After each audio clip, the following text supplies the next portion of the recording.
My pleasure to welcome you right here, right now, to the Clark Howard Show. Our mission, to serve you and empower you so you make better financial decisions in your life.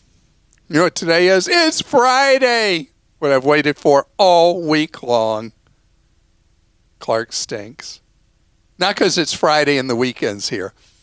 I really love Clark stinks because your feedback makes me better at serving you. And later, oh boy, I have some new stats about credit cards that are very unnerving about the balances people are running and the interest rate charges and what that means to you and your family budget. But enough about that for now, because now it's about me. How you feel I have let you down in today's Clark Stinks segment. Clark, a listener asked about a 2% reward card option since the Costco Visa is not as great as it used to be when it was American Express.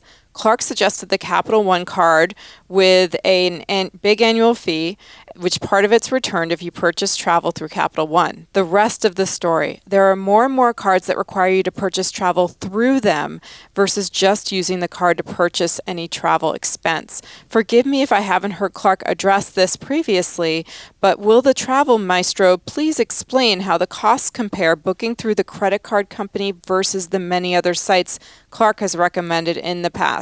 Keep on keeping on, Clark. You're the best.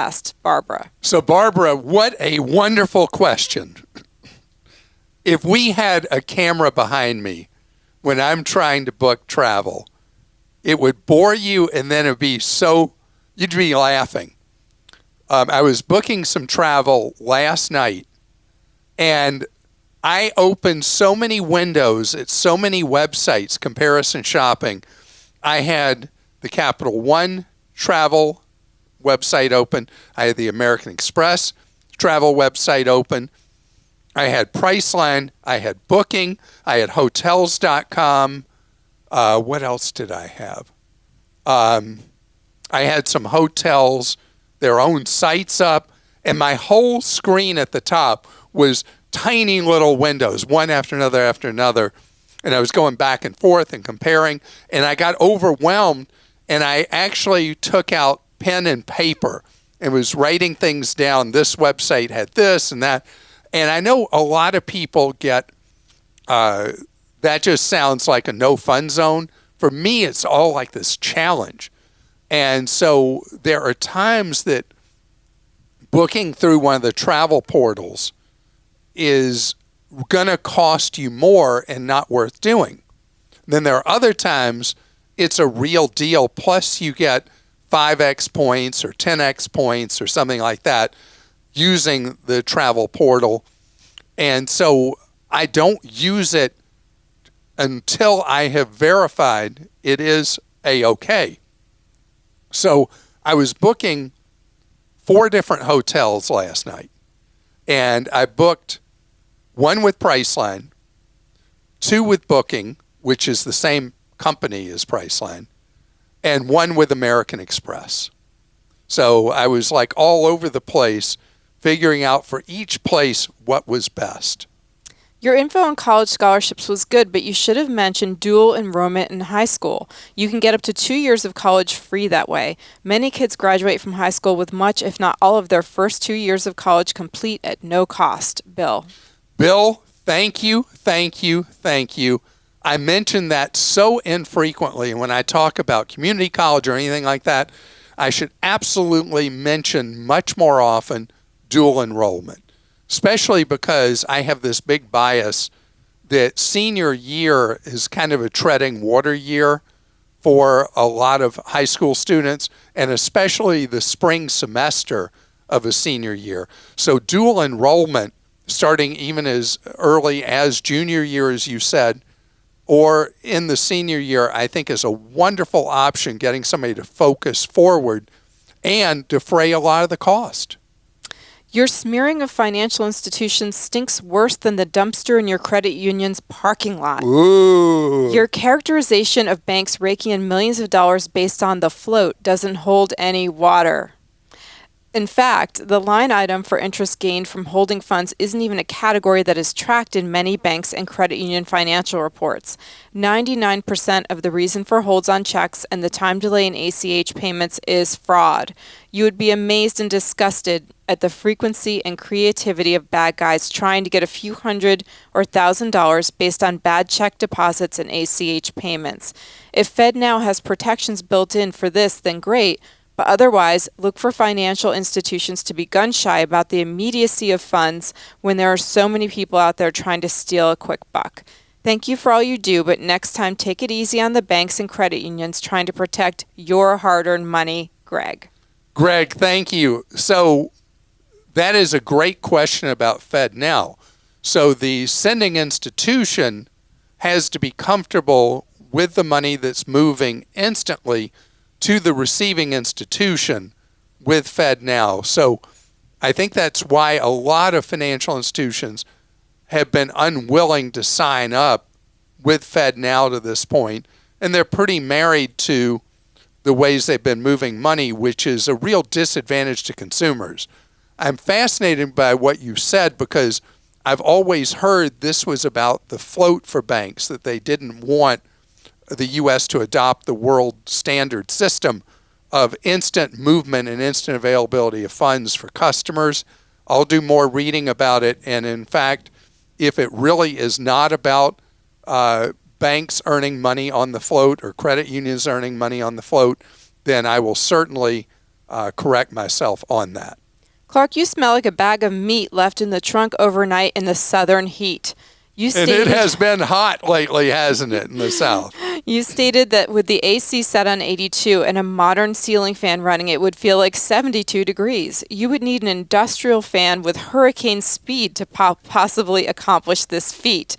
While a ceiling fan may help for a couple of degrees, it cannot make 82 feel like 72. It would just be blowing hot air at you. Sean from Mobile, Alabama. Sean, thank you. That was not a stat I came up with. And if I was re-quoting a false statement, I apologize. A ceiling fan or even a box fan does make you feel more comfortable, though, in my opinion. You don't completely stink on this one, so you only smell like the lingering aromatics of a kitchen. I think they meant aromatics of a kitchen after a fish dinner was cooked the previous night. A caller recently asked about advice on credit cards that offer cash back for home improvements. You were gleeful about a 2% cashback card, but you should have suggested the U.S. Bank Shopper Card. This credit card allows you to pick 2 vendors each quarter where you will receive 6% cash back, including Lowe's, Home Depot, Amazon, Target, etc. This beats the 5% return of store cards, which is junk credit anyway. You also get to choose a category such as utilities, gas, or even warehouse stores, including your beloved Costco and Sam's Club, where you'll receive 3% cash back. All other purchases are 1.5%. And just so you know, Nick on our team is researching this card, and we may review it on Clark.com. That's wonderful. So my bad, I never talk about U.S. Bank. U.S. Bank is, I think, the 5th or 6th largest bank in the United States. And I never talk about anything about them, negative, positive, whatever, any of their credit cards, anything like that. And so we'll see what Nick comes up with. Okay, a few about this topic. Clark, you recently made a good point about the culture of hospitals contributing to the shortage of nurses. However, from what my sister, a paramedic, and several nurse friends have told me, the bigger issue is the broader culture. A small percentage of system abusers treat nurses and other healthcare workers horribly. I'm not just referring to insults and threats, which are bad enough. Recently, an ER nurse in a hospital near me was so viciously assaulted by a patient that she was out of work for months and has permanent facial scarring. Wow. Until we can better protect healthcare workers from violent and demeaning behavior from patients, we shouldn't be surprised when we struggle to fill vacant jobs. And that one was from Neva. And should I go ahead and just read these others? Yeah, I'm shocked about patients being violent.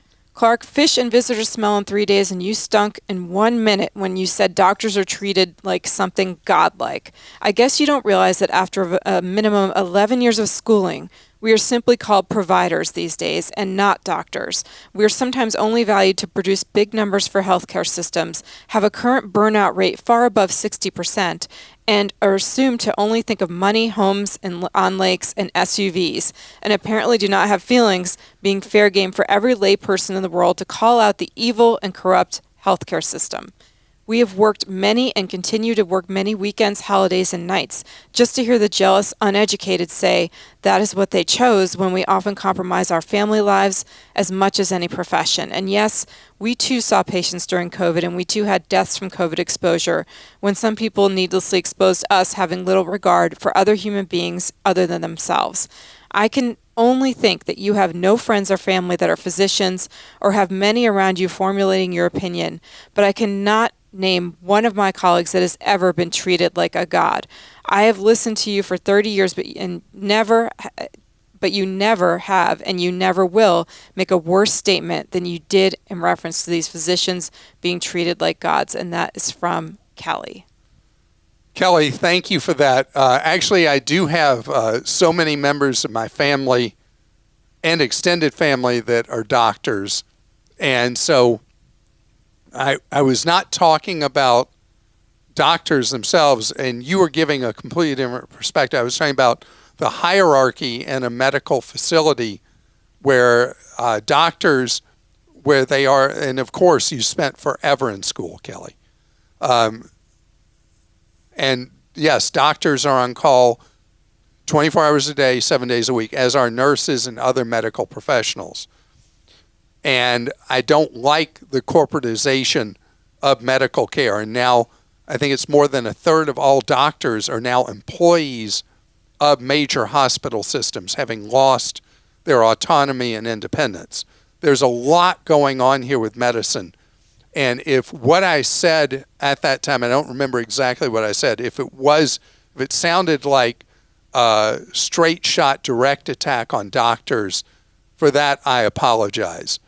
I do think there is a clear problem in the way hospitals are run, in the way nurses and other hospital staff are treated, that is leading to so much turnover.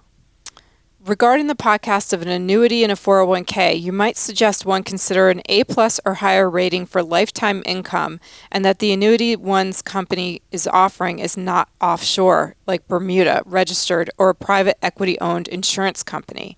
And that's from Gary. Gary, thank you. That is such a phenomenally clear and well-made point. Private equity has been buying up insurers and stripping them of value. And then the insurers no longer have claims paying ability.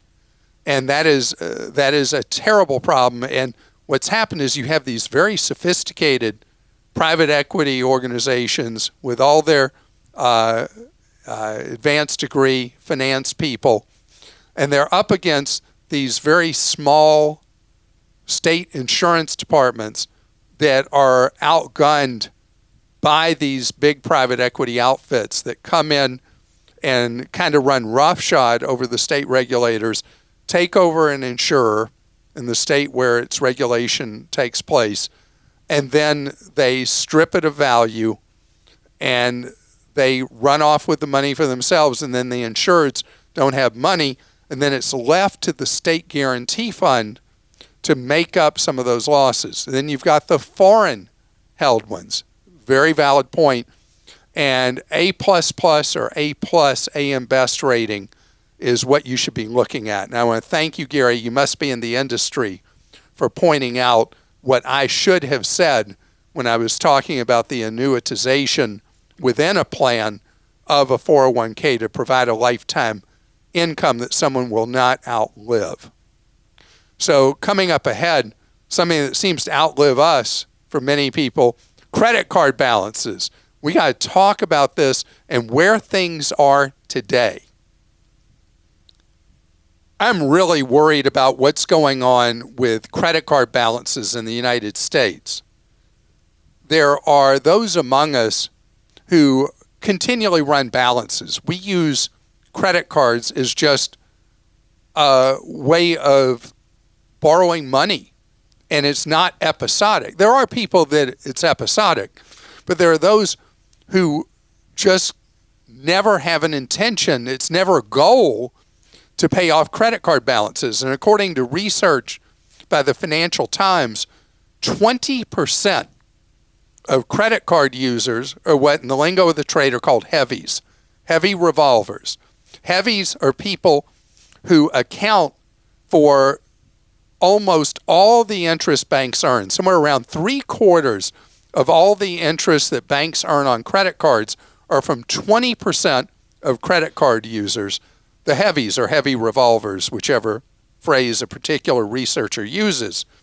And so the banks are counting on people getting hooked, almost like a drug dealer trying to get somebody hooked on a drug, and then they got to have that drug over and over again.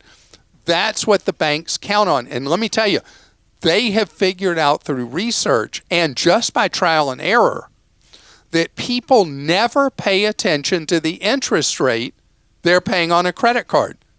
When I ask somebody who owes money on credit cards, I say, how much do you owe? They usually don't know. And then I ask, what interest rate are you paying? And I can tell you 100% of the time, someone cannot tell me. So the banks have taken advantage of that. Listen to this. 15 years ago, the average markup above what's known as the Fed funds rate that you paid on a credit card was 8 points higher. Today, it's 17 points higher. The banks learned that credit card users, the heavy revolvers, are not aware of what interest rates they're paying and do not respond to interest rates, so they just raise them higher and higher and higher. And that's why the average credit card rate is the highest interest rate it's ever been, somewhere around 20% more or less. 20%! Nobody got up in the morning and said, hey, I can't wait to take out a 20% loan. So what I want to say to you, if I'm talking to you, if you are a heavy revolver, you're that person who's accounting for 3/4 of the money the banks are making from credit cards. If you are one of those people, and there are not a lot of you, but you're making all the money for them, it means that if possible, I want you to resolve a change. I talked about this just a couple of weeks ago, the whole idea of changing your entire connection and relationship to money, starting with putting those credit cards away. Put them in the deep freeze. I'm not asking you to cut them up. I'm asking you to get a freezer bag, put water in it, put all your credit cards in there, seal it, and put that in the freezer. And if you're shopping at places where you have to have plastic, they don't take cash, then even have a piece of trash, fake Visa or fake MasterCard, also known as a debit card, as an alternative. Or get a Bluebird card through the Walmart American Express joint venture and use a Bluebird card to buy things. But the plastic has got to go literally in the deep freeze. And it's not a joke. I mean it. I still remember years and years and years ago when we heard from someone who had taken that advice and then they decided they just had to have the credit card out. And Christa, do you remember what happened in that case? Did the credit cards break? No. What she did was she took a hairdryer and tried to melt the ice quicker, and the card warped. It warped, yeah. And she was never able to use it again. She thought it was so funny that in her mind, the deep freeze worked because it prevented her from doing the impulsive spending with the card. So try it because I want you in control. I don't want you to be an easy mark for the big bad banks to charge you all that interest, because I want that money working in your life, not for their stockholders. Okay. Oh, one other thing. The interest rates, if it's going to take you a long, long time to pay off the cards, credit union credit cards usually carry an interest rate as little as half what the big issuers charge, which the big issuers are Citi, Chase, Capital One, and American Express. Those four companies control overwhelmingly the credit card market. And so if I can get you to transfer your balances to a credit union card, you'll be able to service the debt a lot cheaper, and it'll make it easier to pay down the balances because more of your money each month will be going to paying the principal instead of the massive amount of interest that the big four issuers are charging you. Okay. Alma in Missouri says, hello, my electric company is switching to time-based rate plans. I'm unsure how I should go about choosing one. All of them will increase our rate during the hours of 4 to 8 p.m. as high as 10 times the current rate. Can you recommend what we should do? And we've had a couple of similar questions from people around the country. We've had all the utility companies now have the technology, not all, but most all now have installed the technology for time of use rates. And the reason time of use rates are so important to utilities is that during hours of peak consumption, in the case of your utility, it's 4 to 8 p.m., they're having to pay at times on the wholesale market massive amounts, huge amounts for the extra kilowatt hours they need, what are known as peaker rates. And so they're offering you a carrot and a stick. If you use a time of use plan, know that those hours, in their case 4 hours a day, they're going to brutalize your wallet. And the benefit for you, the other 20 hours when power is much cheaper for them to supply to you, you're going to get a better deal. If you tend to be at home a lot, or people are at home, there's a lot of consumption going on, you're running laundry, whatever, do not go, if it's optional, on a time of use plan.